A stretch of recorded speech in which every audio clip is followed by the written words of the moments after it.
Give the jewel to me. I want the jewel.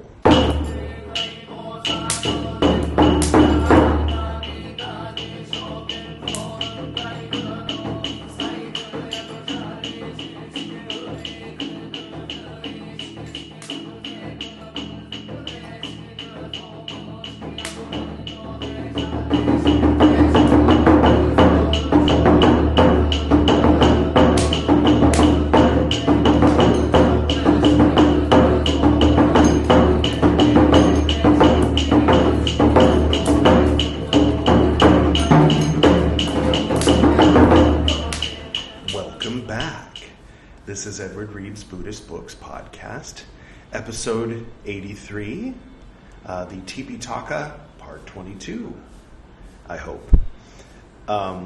Today we'll be continuing the Saṅghàdisesa, the formal meetings portion of the discipline basket rules analysis, as you saw in the opening credits. For those of you who are hearing the audio-only version, hello, I haven't forgotten about you. If you're bored sometime, you can go on YouTube and just search for Edward Reed's Buddhist Books and check out this episode, and you'll see the new beginning credits. If this is your first time seeing me, before I do that, I was thinking, who are the best people? I mean, not the best people, but who would benefit the most from watching these? I mean, surely people scrolling through YouTube, clicking things just sort of for mindless entertainment have already clicked away. So those of you who are still with me, I'm curious. I think that the best, not the best as in like the best people, but the most perfect fit for this video, for this podcast, for these, I don't know, it's just a thought experiment I was doing, you might say, while I was laying down for a little while, would be people who are doing some kind of like master's degree in comparative religion or Eastern philosophy or Buddhism, and they're being required by their course to read the Pali Text Society translation of the Tipiṭaka, but they just can't seem to do it and stay awake. So instead, you can just work out, listen to this on your drive. It's not cheating. Since when are listening to audiobooks cheating? I don't think there are any such audiobooks prior to this, so I apologize for my, talking more than just reading. You can skip a bit if you want to just jump ahead to the reading. Other people might be people who were raised Buddhist, perhaps Mahayana or Vajrayana Buddhist, and never really dove in, and at some point got curious about the original texts, the earliest texts. And want to hear what they have to say, and are willing to kind of like sit through the repetition and some of the boring parts in order to find out, well, what was being said. Others of you might be a little bit more like the camp that I fall into, which is people from kind of what they might term the West, who by way of sort of a New Age spirituality became interested in Buddhism, on kind of a meme level. For me, I'm one generation, perhaps two generations removed from such folk. My dad's dad, if you saw the one a couple episodes ago, you already know all this. But anyway, so yeah, people who learned about Buddhism from modern authors, from modern teachers, from people who learned from other modern authors and modern teachers. For those who don't know, there are many of us who, in the West, I, for example, learned from my father, and he learned from a man who was Italian, and he learned from a man who was Tibetan, supposedly. But yeah, there are, just like there are Native American groups in Arizona that are entirely populated with people who are not Native American, who are, white or perhaps, Chinese American or, African American, this kind of thing. So there's a lot of that in California, New York, probably UK and Sweden and other places, Shimbolaya, for instance. So yeah, people kind of coming from that background who wanted to dig a little further than authors talking about Vajrayana Buddhism within the past 30, 40 years. Maybe people who were wanting to get back behind that sort of magical Buddhism and then back behind the religious Buddhism to get to who was the Buddha though? Who was this guy? What was going on? And realizing that the closest we can come to that is to read the Tipiṭaka or the Tipiṭaka, the first text, the original text, the non-sectarian text from back before there were different branches of Theravada, back before there was Mahayana, when there was only one Buddhist order. What were their texts? What were their words? And that led you to here. Or you saw the thumbnail and for some reason decided to click it, or you just really like my face and the sound of my voice. That seems the least likely. But yeah, so I'm curious if you are indeed watching this whole series intentionally. I mean, obviously, if you'd like to just kind of like, as they say, lurk, no judgment. But if you'd like to remain silent and just receive the information and not volunteer any information, I totally understand, believe me. But if it doesn't cause you any discomfort to do so, I would love to hear your story. If you'd like to write in a long paragraph, a short paragraph, a sentence, a few words, feel free to do so below.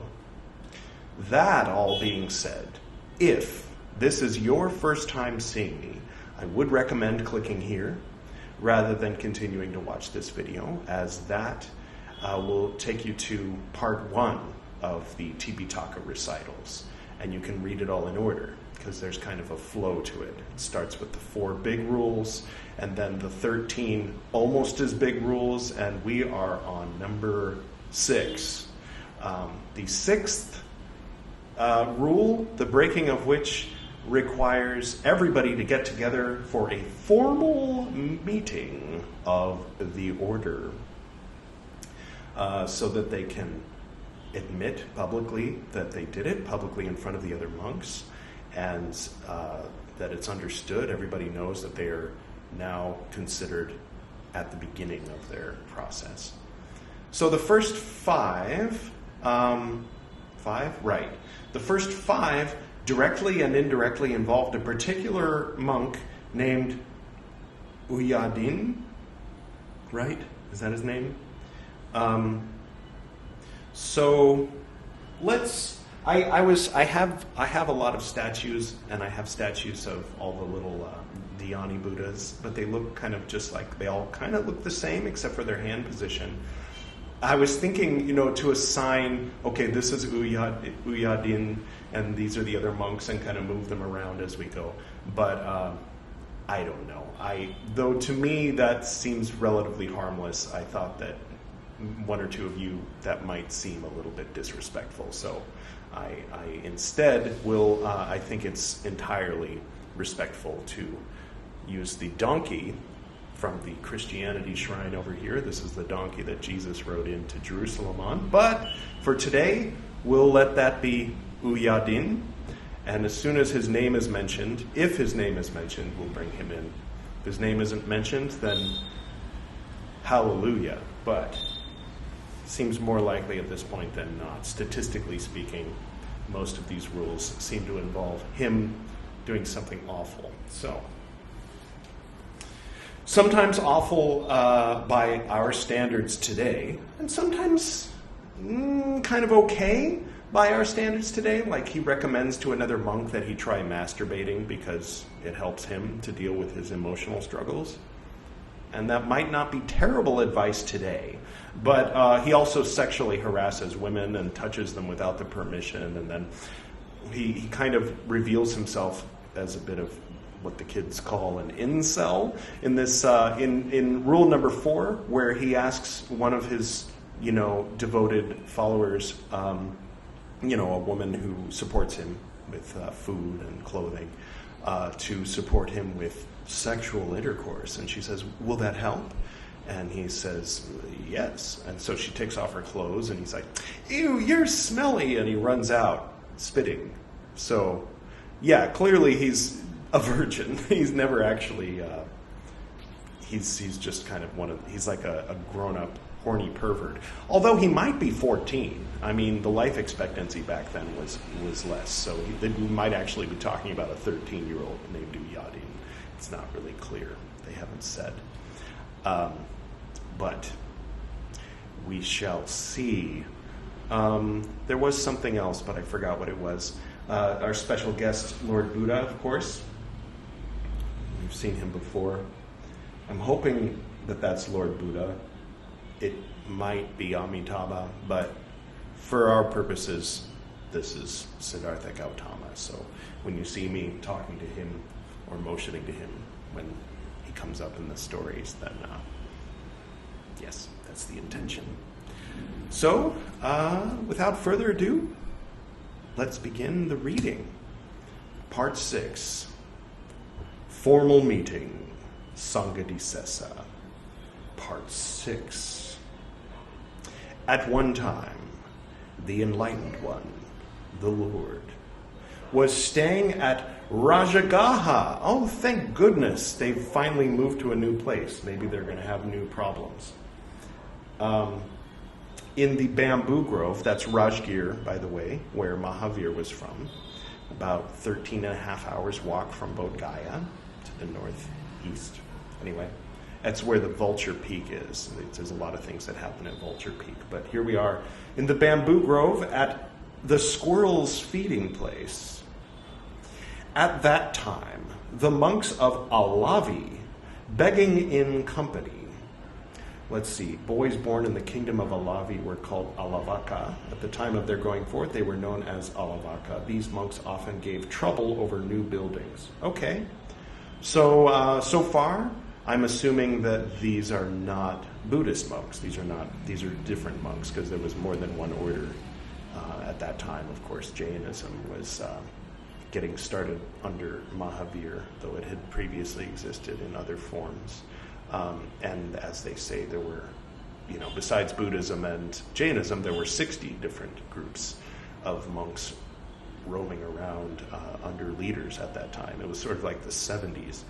Anyway, so we'll see where this goes. Oh, one small point of clarification for those of you who've been following along. Part 4, upon listening to it after yesterday's recital, I believe that when the barren woman, or rather, there was a woman who said, "How can I please my husband?" And Uyadin, or some monk, said, "Give the gift, give the highest gift." What is the highest gift? Sexual intercourse. I believe he was saying, "Give me that gift, and then that will make you desirable to your husband." So the rule number 4 is don't ask for sexual intercourse from people. Right? So rule number 3 was don't insult people or compliment them too much about their bodies or their clothes. Rule number 4 is don't directly ask them to have sex with you. So rather than it being don't talk about sexual intercourse. In my synopsis at the end of the previous recital, I had said that rule number 4 was don't even mention sexual intercourse. But I think that's not actually the case. It's don't ask for it as a donation from your devoted, the people who give tithes, the people who support you, if you're a monk, right, back then. Okay, where were we? Yes, they were begging in company, the monks of Alavi, begging in company, were having huts built with no benefactor, for their own advantage and not according to measure. According to measure, having them built without a donor. Right, okay. But these were not finished. They lived intent on begging, intent on hinting. I keep wanting to check these footnotes. having built them without a donor. What? That's not helping. What kind of footnote is that? All right, well, I'll keep reading. I apologize. Okay. Yes, they lived intent on begging, intent on hinting, with no explanation about what that means. Quote, give a man, give a servant, give an ox, give a wagon, give a knife, give a hatchet, give an axe, give a spade, give a chisel, give a creeper, give bamboo, give munja grass, give coarse grass, give tina grass. Tina needs grass. No, it's a type of grass apparently called tina grass. No. Yes, give clay, end quote. People were oppressed with the begging, oppressed with the hinting. And when they saw the monks, they were perturbed, then alarmed, then they ran away.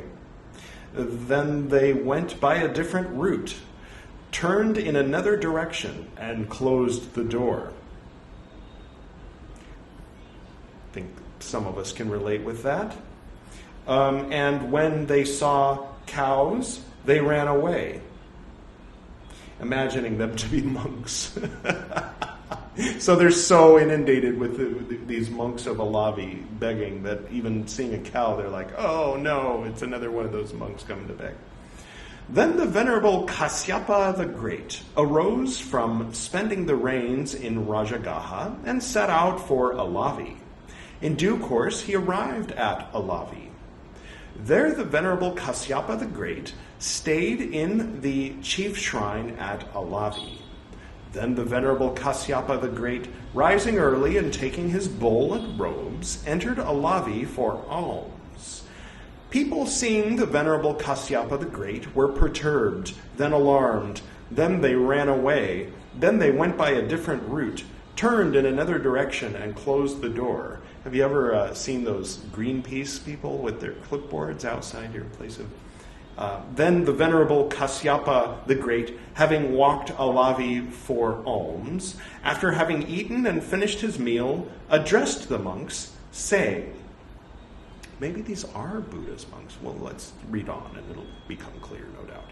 Quote, formerly, your reverences, Alavi had good alms food. Alms were easily obtained. It was easy to keep oneself going by gleaning or by favor. But now this Alavi is short of alms food. Alms are difficult to obtain, nor is it easy to keep oneself going by gleaning or by favor. What is the reason, what the cause that now this Alavi is short of alms food, that alms are difficult to obtain, that it is not easy to keep oneself going by gleaning or by favor? End quote. Then the monks told this matter to the Venerable Kasyapa the Great. Then the Lord, having dwelt at Rajagaha for as long as he thought fit, set out on a tour for Alavi. Making the tour, in due course he arrived at Alavi. There at Alavi, the Lord dwelt in the chief shrine at Alavi. Then the Venerable Kasyapa the Great approached the Lord, and having approached him, he greeted the Lord and sat down to one side.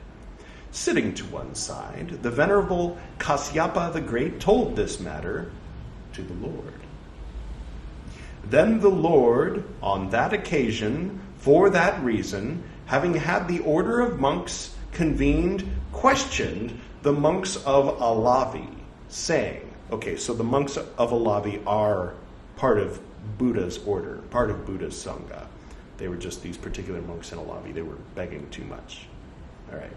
So the Lord said to them, is it true, as is said, that you, monks, begging in company, were having huts built with no benefactor for your own advantage, not according to measure, and that these were not completed?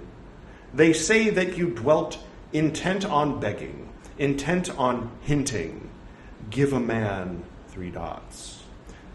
Seeing cows, they ran away, taking them for monks. End quote. "It is true, Lord." The enlightened one, the Lord, rebuked them, saying, "How can you foolish men, begging in company, have huts built? 3 dots. Give a man 3 dots, give clay. It is not foolish men, for the benefit of unbelievers, 3 dots. Having rebuked them and having given Dhamma talk, he addressed the monks. Quote, "Formerly, monks, 2 brothers, parentheses, who were, end parentheses, holy men, lived close by the river Ganges."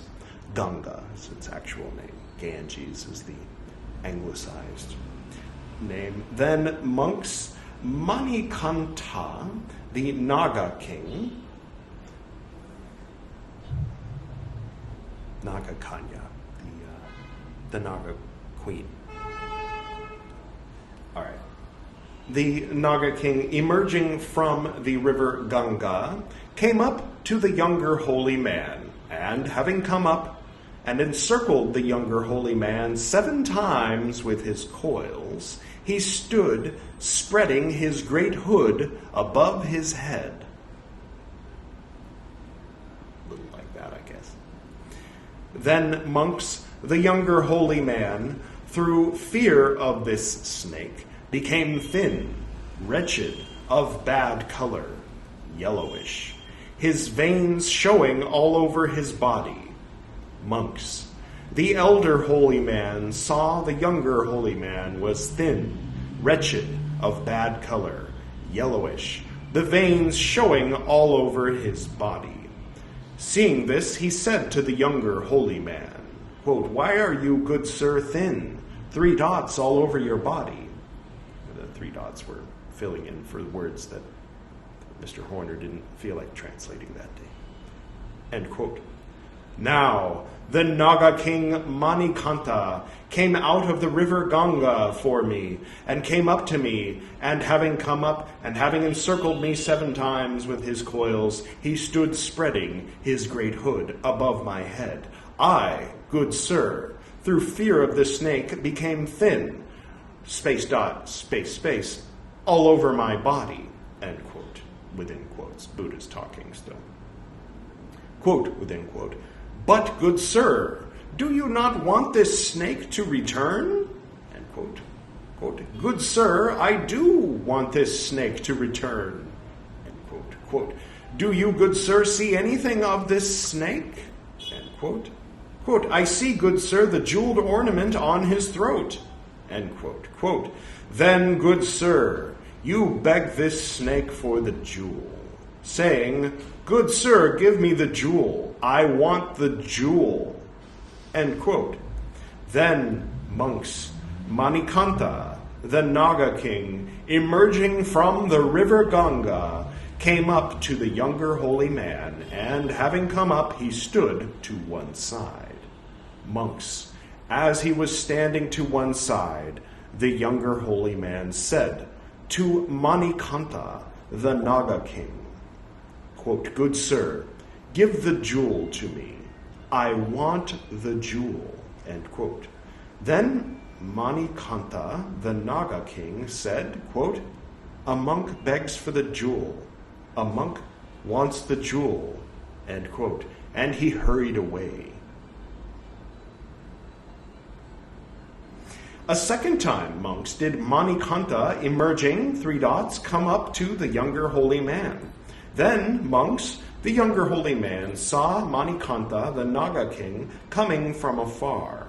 And seeing Manikanta, the Naga king, he said, "Good sir, give me the jewel. I want the jewel." Then, monks, Manikanta, the Naga king, said, quote, "A monk begs for the jewel. A monk wants the jewel." And then he turned away again. A third time, monks, Manikanta, the Naga king, came up from the river Ganga.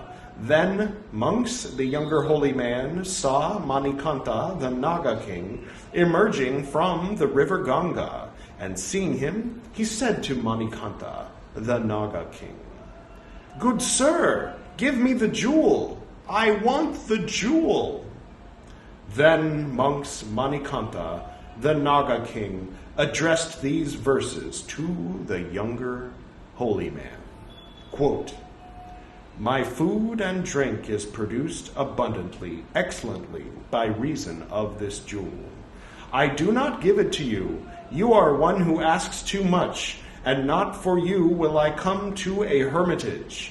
Like a lad, his hand on a tempered sword, you frighten me, begging for this stone. I do not give it to you. You are one who asks too much, and not for you will I come to a hermitage. End quote.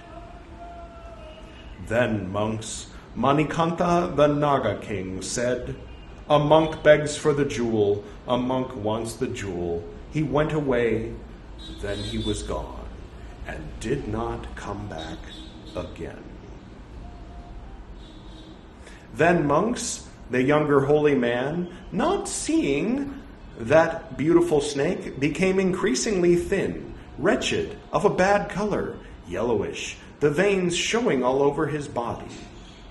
The elder holy man, seeing that younger holy man had become increasingly thin, the veins showing all over his body, said to the younger holy man, why are you, good sir, increasingly thin, the veins showing all over your body? It is because I, good sir, do not see the beautiful snake that I become increasingly thin, many spaces, the veins showing all over my body. Then monks the elder holy man addressed these verses to the younger holy man. Do not beg him who is dear for what you covet. It is odious to ask for too much. The snake, begged by a Brahmin for a jewel, disappeared and was not seen. Again is in parentheses. Monks, begging from these animals and living creatures, will become hated. Begging by hinting will become hated. How much more, then, will begging from men? Once upon a time, monks, a certain monk lived in a certain thicket on a slope of the Himalayas. Monks, not far from the thicket was an extensive, low-lying, marshy ground. Then monks, a great flock of birds going daily to feed in this marshy ground, entered the thicket at night to roost. Then monks, that monk, worried by the noise of the flocking birds, came up to me, and having come up to me and greeted me, he sat down to one side. Birds. Yes. Sitting to one side, I said, monks, to that monk, I hope, monk, you are getting on well. I hope, monk, you are keeping going, having accomplished your journey with but little fatigue. But where do you come from, monk? Quote, I am getting along fairly well, Lord. I am keeping going, Lord. And Lord, I have accomplished my journey with but little fatigue. There is, Lord, on the slopes of the Himalayas, a large thicket. And Lord, not far from this thicket there is an extensive, low-lying, marshy ground. Now, Lord, a great flock of birds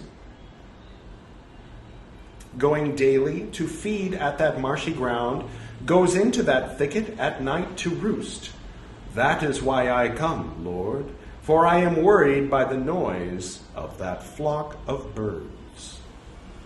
I said, monk, do you want this flock of birds not to return? I want, Lord, this flock of birds not to return. I said, I being Buddha, Buddha's still talking, if you were confused.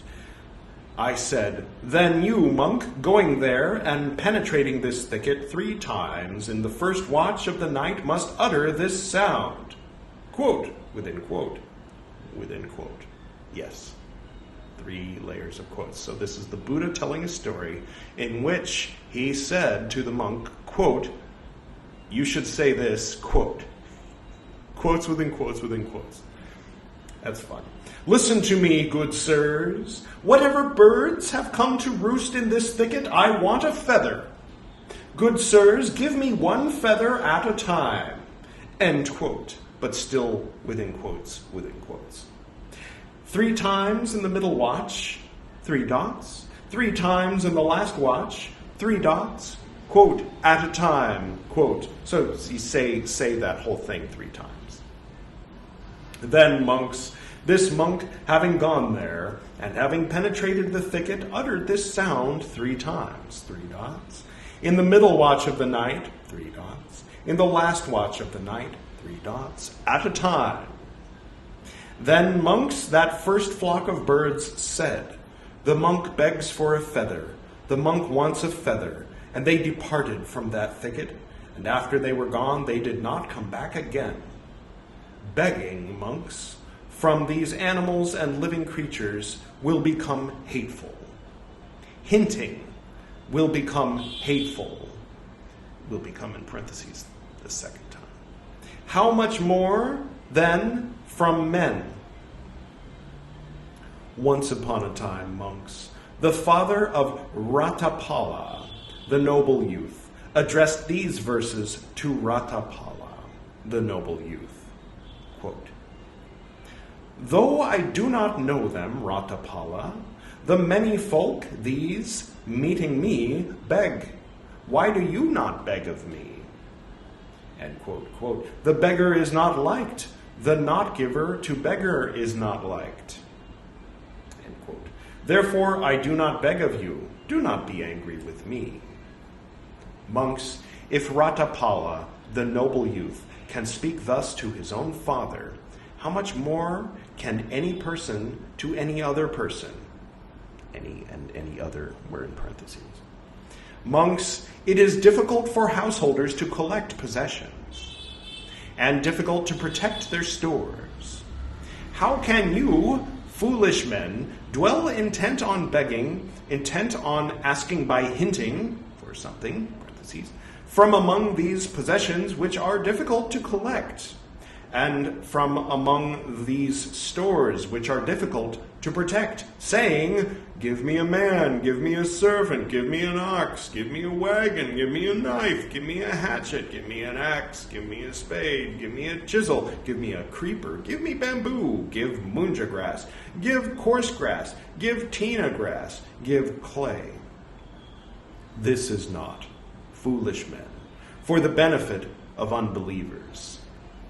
3 dots, something to the effect of, this is to the detriment of the faith of unbelievers and believers, and it causes wavering in some. And monks, thus this course of training should be set forth. A monk begging in company for having a hut built, which has no benefactor, for his own advantage, should make it according to measure. This is the measure. In length, 12 spans of a span of the accepted length. In width, 7 spans inside. Monks should be brought for marking out the site. Monks, a site not involving destruction and with an open space around it should be marked out by these monks. If that monk should build a hut, begging himself for a site which involves destruction and which has not an open space around it, or if he should not bring the monks for marking out a site, or if he should exceed the measure, there is an offense entailing a formal meeting of the order. So I've been kind of looking forward to this, if you recall, or if you don't, either way, of the Parajika rules. Those are the 4 big rules. The first one is no sex. The second one is no stealing. So the formal meeting rules were Rule 1 through Rule 5 were all related to having sex. So now we're on Rule 6, and it's related to stealing. So it's like a subset of stealing. You're not just walking in and taking their stuff. You're pestering, begging for stuff. right? Okay. Begging in company means oneself begging for a man, for a servant, for an ox, for a wagon, for a knife, for a hatchet, for an axe, for a spade, for a chisel, many spaces in which no doubt there were intended to be 3 dots, for tina grass, for clay. A hut means it is smeared inside, or it is smeared outside, or it is smeared inside and outside. That's what a hut means. For having, space dot, space, space dot, space.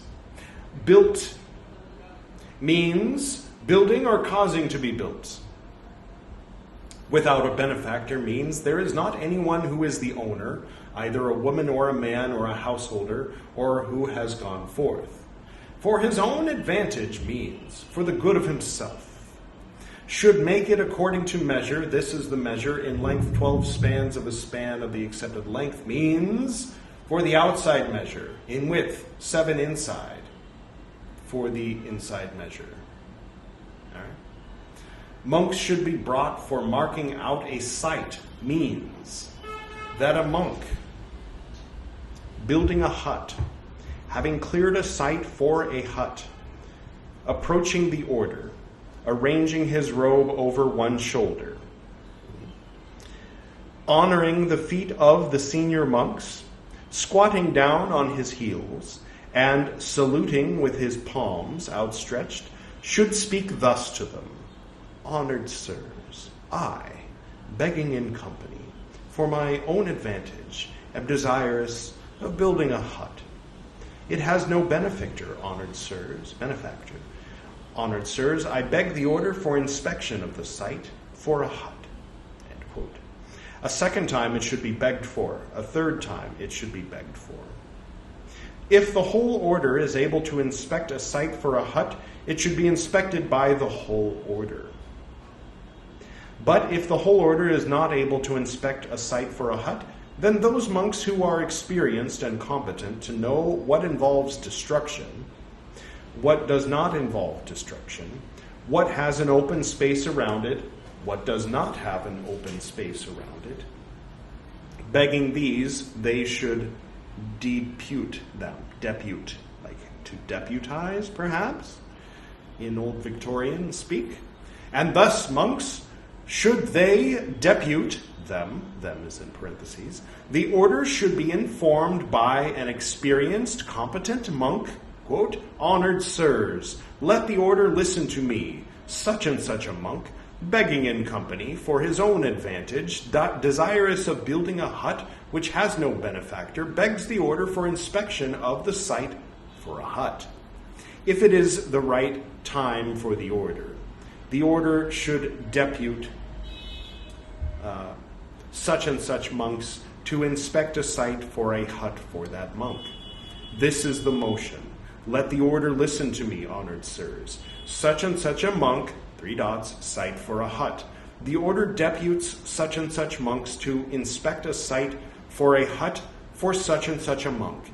If it seems good to the venerable ones to depute the inspection of a site for a hut to such and such monks for that monk, be silent. If it does not seem good, then you should speak. Such and such monks are deputed by the order to inspect a site for a hut for such and such a monk. It seems good to the order, therefore they are silent. Thus do I understand. End quote, within quotes. These monks, thus deputed, going there, a site for a hut should be inspected. It should be known whether it involves destruction, whether it does not involve destruction, whether it has an open space around it, whether it does not have an open space around it. If it involves destruction and has not an open space round it, it should be said, do not build here. If it does not involve destruction and has an open space around it, the order should be told that it does not involve destruction and that it has an open space around it.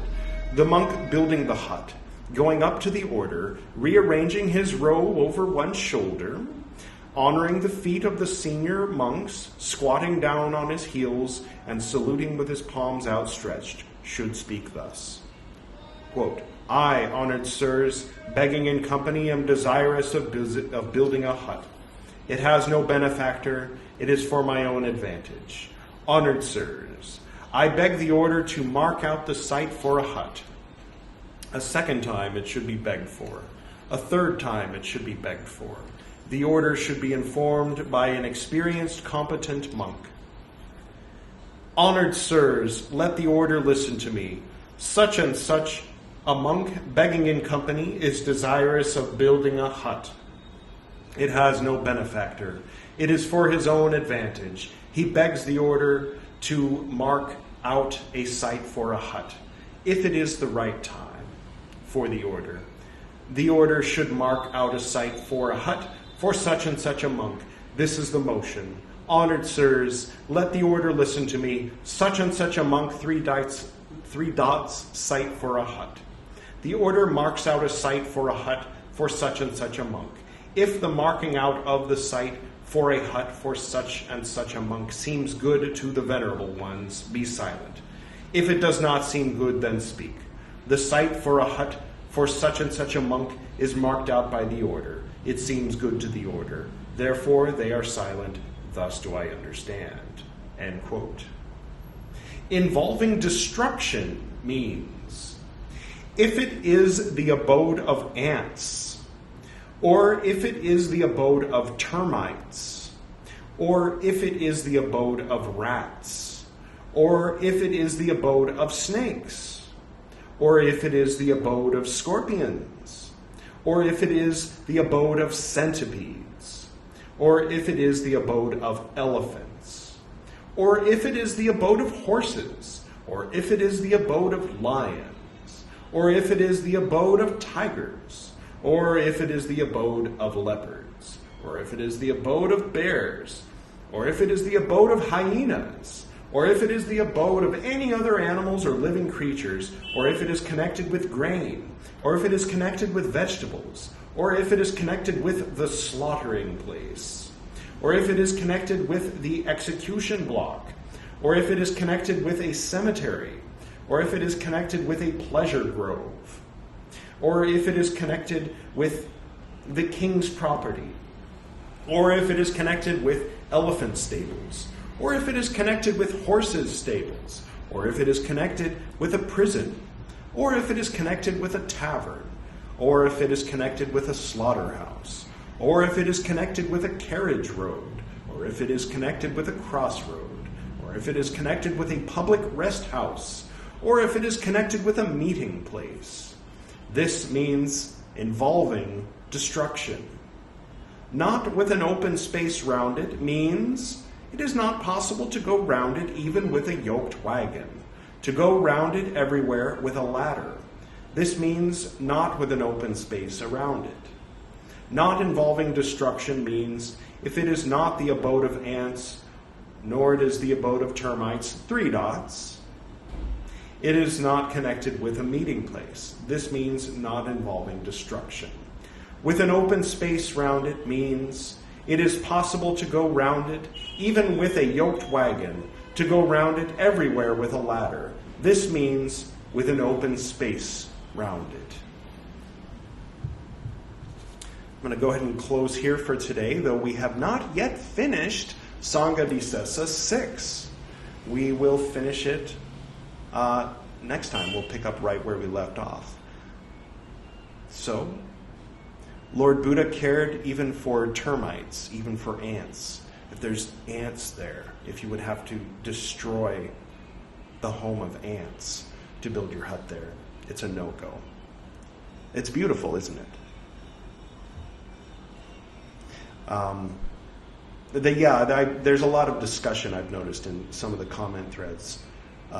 This debate about whether Lord Buddha was a vegetarian, which he, strictly speaking, was not. And people are shocked when people say that, because he was for peace and compassion for all beings. And yet when someone offered him meat, he ate it. And his monks ate meat as well.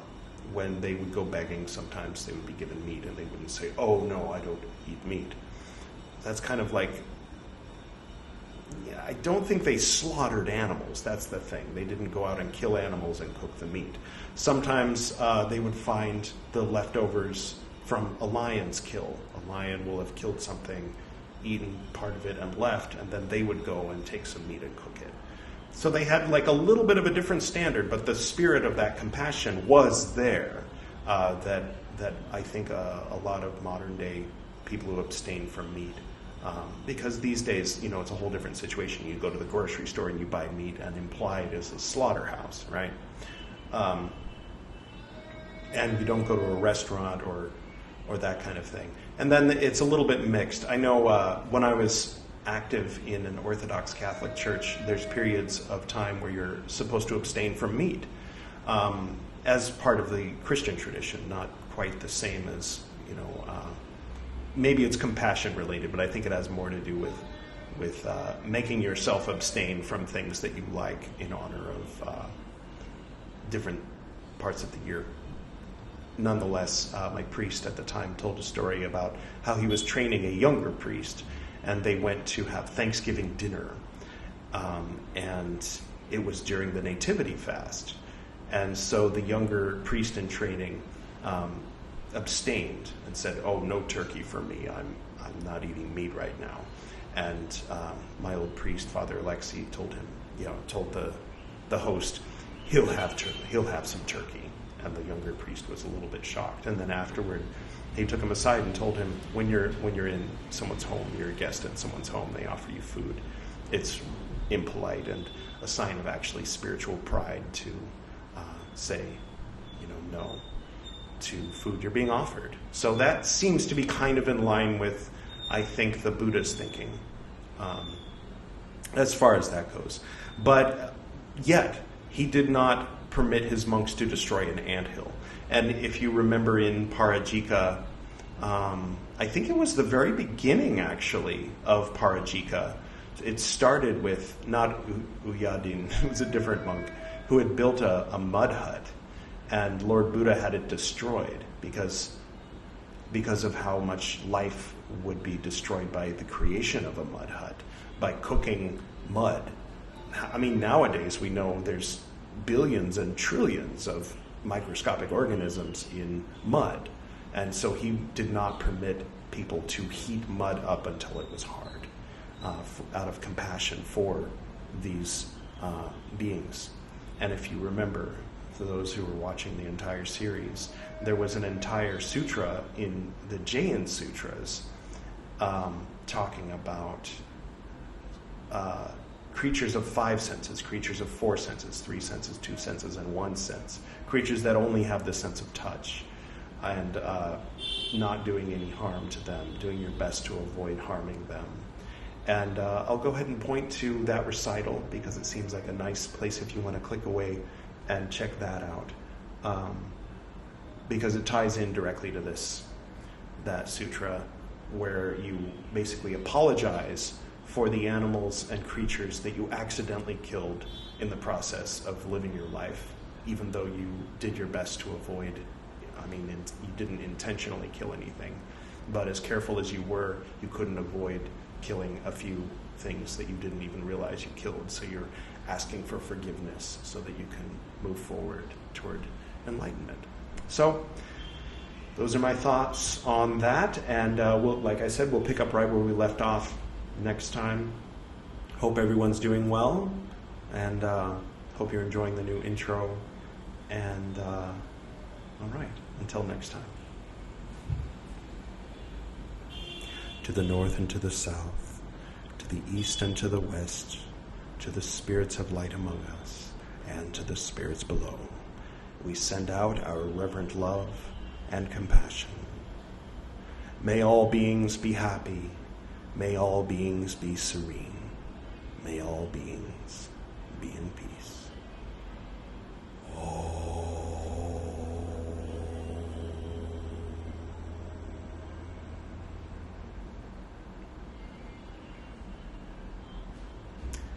If you're still with me, if you're so inclined, please feel free to